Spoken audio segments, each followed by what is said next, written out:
বাংলাদেশের টিম ম্যানেজমেন্টের কাছে দল জেতার চেয়েও গুরুত্বপূর্ণ ডানহাতি এবং বামহাতি কম্বিনেশন ঠিক রাখা।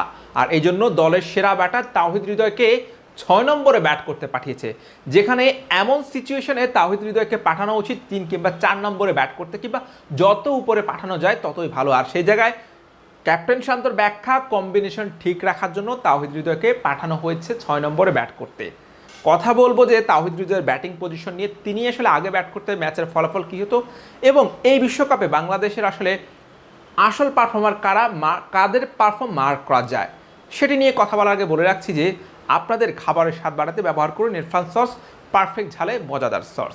ডিএলএস মেথডে বাংলাদেশ আফগানিস্তানের সঙ্গে হেরেছে 8 রানের ব্যবধানে, অথচ বাংলাদেশ যাওয়ার কথা ছিল সেমিফাইনালে।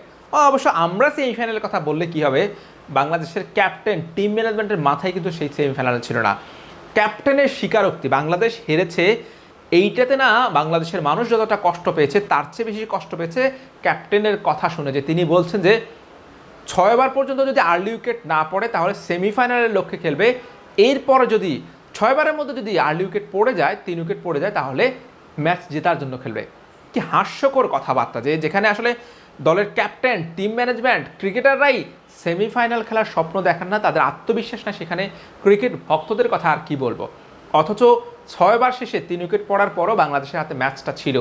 19 বলে যখন 43 রান দরকার, তখনও বাংলাদেশ ম্যাচটা জিততে পারত যদি না মাহমুদুল্লাহ রিয়াদ দায়িত্বশীল ইনিংস খেলতো। তিনি যদি ডট বল না খেলতো, 9 বলে 6 রান না করতো, এই মাহমুদুল্লাহ রিয়াদের কাণ্ডজ্ঞানহীন ব্যাটিংয়ের কারণে কিন্তু বাংলাদেশ ডুবেছে। শুধুমাত্র মাহমুদুল্লাহ রিয়াদ না, সাকিব আল হাসান, নাজমুল হাসান শান্ত, তানজিদ হাসান তামিম, সবারই দোষ আছে। সৌম্য সরকার, সবারই আসলে দোষ আছে। কথা বলবো আমাদের মূল পয়েন্টটি, সেটি হচ্ছে তাওহিদ হৃদয়ের ব্যাটিং। এই বিশ্বকাপে বাংলাদেশের সবচেয়ে ভালো ব্যাটার বা সেন্সিবল ব্যাটিং করেছেন তাওহিদ হৃদয়। প্রত্যেকটা ম্যাচেই তিনি আসলে 100-150-এর উপরে স্ট্রাইক রেটে ব্যাট করেছেন। আমাদের শ্রীলঙ্কার বিপক্ষে বলে তিনি আসলে 144 স্ট্রাইক রেটে ব্যাট করেছেন, অস্ট্রেলিয়ার বিপক্ষে 200 স্ট্রাইক রেটে ব্যাট করেছেন, এবং আজ আফগানিস্তানের বিপক্ষে তিনি বেশি বল নেননি, কিন্তু আসলে 14 রান করেছেন মাত্র 9 বলে। কিন্তু তার যে ইন্টেন্টটা সেটা ছিল পজিটিভ। তিনি মাঠে নেমেই খেলার চেষ্টা করেছেন, অর্থাৎ বল নষ্ট করেননি, বল অপচয় করেননি। যদি তাওহিদ হৃদয় যদি উইকেটে টিকে থাকতো, তাহলে হয়তো বাংলাদেশ সেমিফাইনালে না গেলেও 13-14 ওভারের মধ্যে ম্যাচটা বাংলাদেশ জিততে পারত। কিন্তু তাওহিদ হৃদয়ের মাঝে সেই ইন্টেন্ট প্রত্যেকটা ম্যাচে দেখা গেছে। অন্য সব ক্রিকেটার আছে, তাওহিদ হৃদয় একটু ভিন্ন ছিল। অন্য ক্রিকেটাররা যখন তাদের নিজেদের ক্যারিয়ার বাঁচানোর জন্য খেলতো, বল খেয়ে কয়েকটা রান করে যখন একাদশে নিশ্চিত হওয়ার জন্য জায়গা পাকা করার জন্য খেলতো, তাওহিদ হৃদয় শুরু থেকেই অ্যাটাকিং খেলেছে এবং প্রত্যেকটা ম্যাচে তার সেই ইন্টেন্ট দেখা গেছে।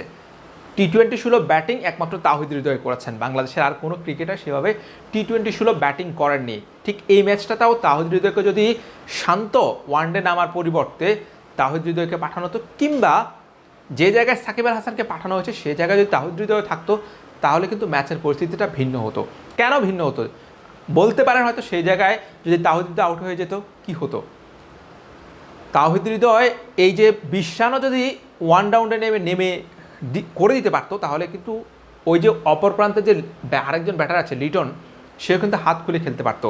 লিটন কিন্তু হাত খুলে খেলা শুরু করছে যখন তানজিদ তামিম পড়ে গেছে। এরপরে যখন শান্ত এবং সাকিবের দ্রুত উইকেট পতন হয়, এরপরে কিন্তু তাওহিদ হৃদয়ের লিটন কুমার দাসের যে মোমেন্টামটা তিনি হারিয়ে ফেলেছেন।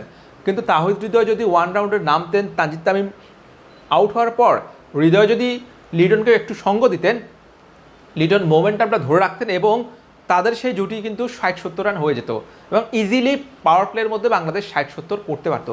এরপরে কিন্তু ম্যাচটা সহজ হয়ে যেত। ঠিক এই জায়গাটাতে আসলে বাংলাদেশের ক্যাপ্টেনকে যখন প্রেস কনফারেন্সে জিজ্ঞেস করা হয়েছিল যে তাওহিদ হৃদয় ফর্মে থাকা ব্যাটার, সেরা ব্যাটার, তাকে কেন 6 নম্বরে পাঠানো হয়েছে, তখন তিনি বলেছেন যে ডানহাতি এবং বামহাতি কম্বিনেশন ঠিক রাখার জন্য। ম্যাচ জেতাটা গুরুত্বপূর্ণ নাকি ডানহাতি বামহাতি কম্বিনেশন ঠিক রাখাটা গুরুত্বপূর্ণ, কোনটা আসলে গুরুত্বপূর্ণ সেটা আপনারাই বলেন। নিশ্চয়ই ম্যাচ জেতা। এই ম্যাচ জেতার জন্য বামহাতি একসাথে 5 জন খেললে আমাদের তো প্রয়োজন ম্যাচ জেতা। সে জায়গায় যদি একসাথে ডানহাতি 4 জন খেলুক, 5 জন খেলুক, কিংবা এক নাগাড়ে সবাই ডানহাতে ব্যাট করুক, সেটা তো আসলে ফ্যাক্ট না। ফ্যাক্ট হচ্ছে রেজাল্টটা। কিন্তু বাংলাদেশ দল ওই ডানহাতি বামহাতি কম্বিনেশন ঠিক রাখার জন্য তাওহিদ হৃদয়কে লেট অর্ডারে ব্যাটিংয়ে পাঠিয়েছে এবং ফলাফল যা হওয়ার তাই হয়েছে। এই বিষয়টা নিয়ে অনেক বেশি সমালোচনা হচ্ছে। সেই সমালোচনার জবাবে বরাবরের মতোই উত্তর যে ডানহাতি এবং বামহাতি কম্বিনেশন ঠিক রাখার জন্যই হৃদয়কে পরে ব্যাটিং করতে পাঠানো হয়েছে। আরও একটা বিষয়ে হতাশ হয়েছি যে বাংলাদেশ দল যখন মাঠে নামবে তাদের মাইন্ড সেট আপটা ছিল, ক্যাপ্টেন নিজেই স্বীকার করেছে যে তাদের মাইন্ড সেট আপ ছিল এমনটা যে যদি পরিস্থিতি বাংলাদেশের পক্ষে হয়, সুবিধাজনক থাকে, তাহলে তারা সেমিফাইনালের জন্য খেলবে, না হলে তারা ম্যাচটা জেতার জন্য খেলতে নেমেছে। অর্থাৎ তারা মাঠে নামার আগেই হার মেনেছে, মাঠে নামার আগেই তারা বুঝে গেছে যে বা ধরে নিয়েছে তারা সেমিফাইনাল খেলতে পারবে না, সেমিফাইনাল যেতে পারবে না। ঠিক একটা দল যখন মাইন্ড সেট আপ করে নামে যে তারা সেমিফাইনাল খেলতে পারবে না, তারা আসলে তাদের পক্ষে আসলে সেমিফাইনাল খেলা সম্ভব নয় এবং তারা সেমিফাইনাল খেলার যোগ্যও না। আর অন্যদিকে আফগানিস্তান দলটা দেখেন, ব্রায়ান লারা বলেছিল যে বিশ্বকাপে সেমিফাইনাল খেলবে আফগানিস্তান। তখন আফগানিস্তান দলের ক্রিকেটার রোহিত খানে বলেছেন যে ব্রায়ান লারা যে সঠিক সেটা প্রমাণ করবেন আফগান ক্রিকেটাররা। আজকে সংবাদ সম্মেলনে সেই কথা বলেছেন রশিদ খান, তিনি প্রমাণ করেছেন যে ব্রায়ান লারা যেটা বলেছেন সেটা সঠিক। এবং বাংলাদেশের ক্যাপ্টেন বিশ্বকাপ শুরুর আগে বলেছেন কোনো কিছু যেন আশা না করা হয়। কোচ বলেছেন কয়দিন আগে যে সুপার 8 উঠেছে, এটাই বোনাস, যা পাবে তাই হবে। আর অন্যদিকে তাওহিদ হৃদয় তিনি বলেছেন যে বাংলাদেশ সেমিফাইনাল নয়, বিশ্বকাপ খেলার মতো যোগ্য দল এবং বিশ্বকাপ জয় করতে চান। ওই মানসিকতা তাওহিদ হৃদয়ের মধ্যে ছিল বিদায় সে ভালো করেছে এবং তার মধ্যে পজিটিভ ইন্টেন্ট দেখা গেছে। তানজিম হাসান সাকিব, রিশাদ হোসেন, তাওহিদ হৃদয় এই তিনজন ছাড়া বাংলাদেশে আর কোনো ক্রিকেটার পারফর্ম করতে পারেননি বা মার্ক করার মতো পারফর্ম করতে পারেননি।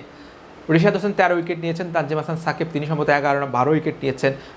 এই তিনজন ক্রিকেটারে কিন্তু ভালো খেলেছে এবং এই তিনজন ক্রিকেটারের বদলতেই কিন্তু বাংলাদেশ সুপার 8-এ উঠতে পেরেছে বা তারা গুরুত্বপূর্ণ ভূমিকা রেখেছে। মুস্তাফিজ, তাসকিন তারাও অবশ্য ভালো বোলিং করেছিল